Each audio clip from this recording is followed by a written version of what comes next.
Natin kagabi pa, kaya naglugaw na lang ako. Ngayon pa lang kapos na tayo, hanapin mo ang susunod na araw. Buti sana kung may hihintayin pa tayong mga ani.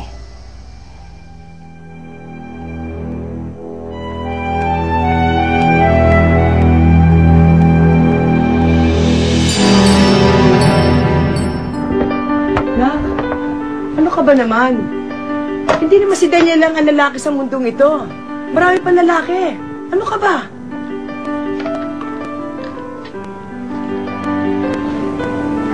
Pangilang boyfriend ko na ba si Daniel?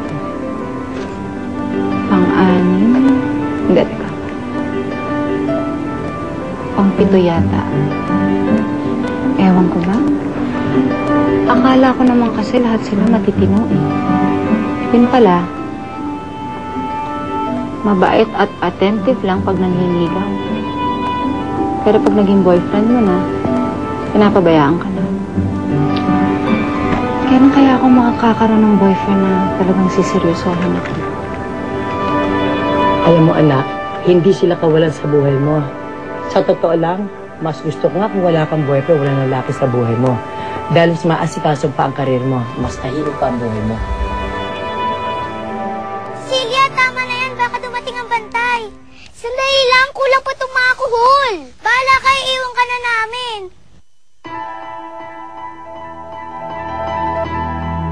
Wala na nga kami may sahin.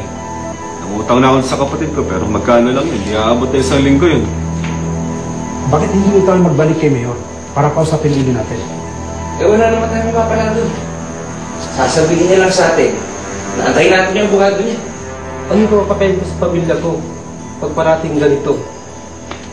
Ba't ba natin sila pinapayagang magkagarito tayo? Sugurin na lang natin yan, yan ang list na yan. Isang bigos lang ng kita ko sa leg nun.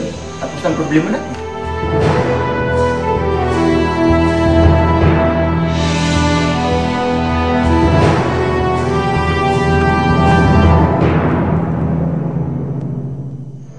Huwag tayo magpadalos-dalos. May pera si Hernandez. Marami siyang tauhan. May mga baril sila. Paano ko isang araw pamilya mo sa kanila? Kailan tayo lalaban?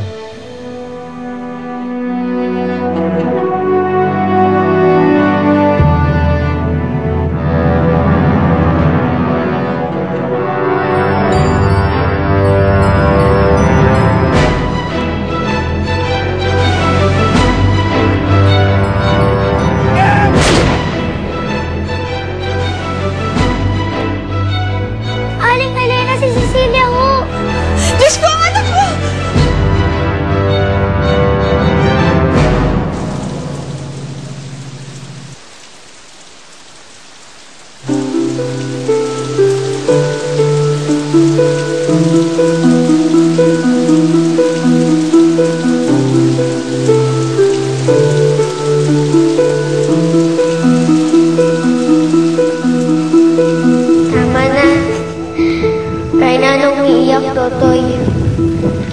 Alam mo kung kailan ka lang dapat umiyak? Pag umuulan. Pag umuulan, hindi makakita yung luha mo.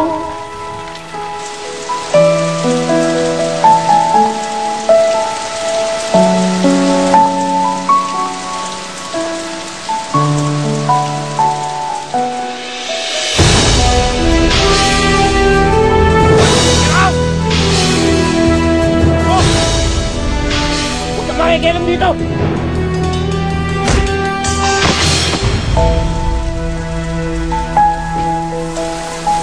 Uy, ano ka ba?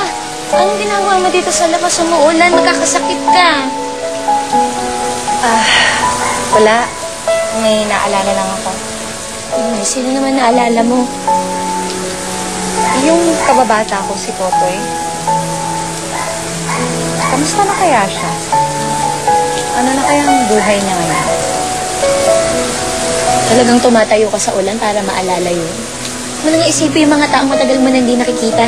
Alam mo, mabuti pa magbihis ka na. May susundo daw sa'yo, ipapasyal ka. Sino? Ay, huwag ka na magalit sa akin. Bakit ka kasi nagpunta sa bukid? Ayoko naman po na kumain tayo ng lugaw, inay. Gusto ko lang naman po tumulong sa inyo. Tsaka hindi naman po pagnanakaw ang ginawa ko. Dati naman yung bukod na yan, di ba? Paano kung may nangyari sa iyong masama? Ha?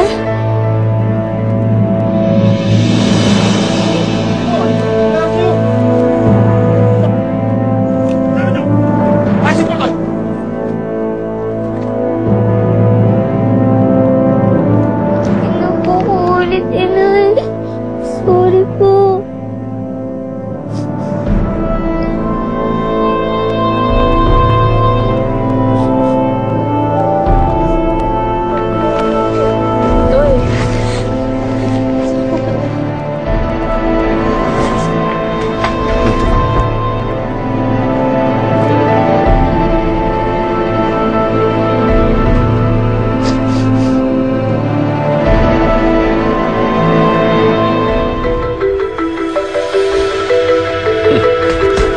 Halatang halata, lugaw ang kinakain mo sa inyo.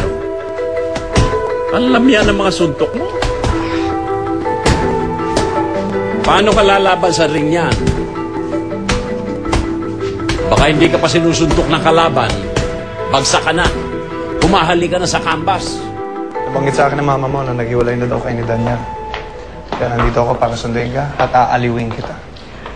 Ay, naku, nanay ko, hindi talaga masyadong chismosa. Mabuti nga, nabanggit niya sa akin. No offense ha, pero I never liked the guy. Okay naman si Daniel, Miguel. Kaya lang, Hindi ka in love sa kanya.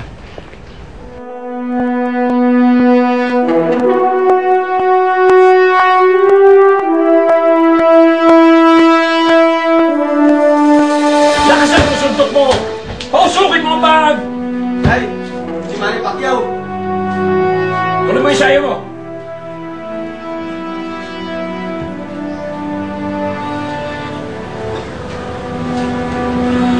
Tang?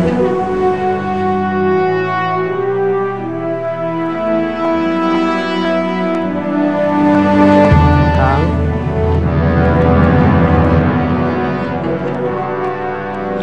paano mo naman nalaman yan? Kasi kung in love ka sa kanya, di tinanggap mo na yung ugali niya. Kaya nga hindi mo siya matagalan eh. Kasi hindi ka in love. Okay. Kung hindi ako in love, bakit ako depressed? Sige nga. Hindi ka naman depressed eh. Parang natatakot ka lang siguro mapag-isa. Feeling mo talaga kilala mo ko ah.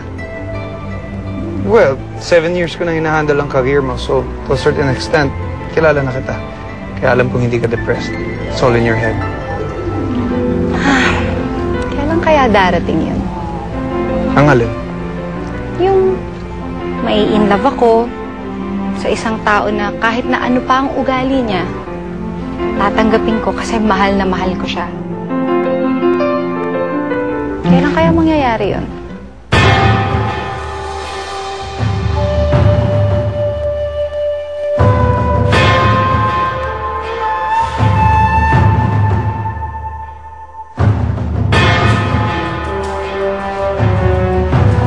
Toy, sandali. Magandang gabi po, Dato. Magandang gabi naman. Andiyan ba si Leon Hernandez? Sandali. Narito si Totoy, may makasama.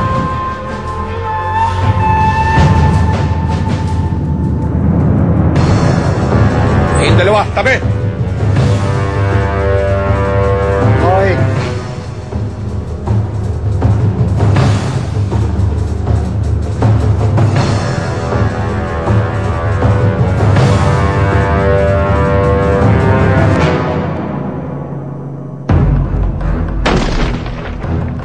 Kamusta naman si Ana? Mabuti naman po si Ana at break na sila ng boyfriend niya. Ligaw na? Walis ka na. Sa akin, patay ka naman eh. Ang inaangking lupa ay atin. At walang nagmamayari nito, kundi tayo. Masyadong maangas ang Totoy magtanggol na yun. Bahala ka na, Timo. Gawin mong pataba ng gapas. Para sa ating mga pamilya! Si Totoy ang tirahin nyo!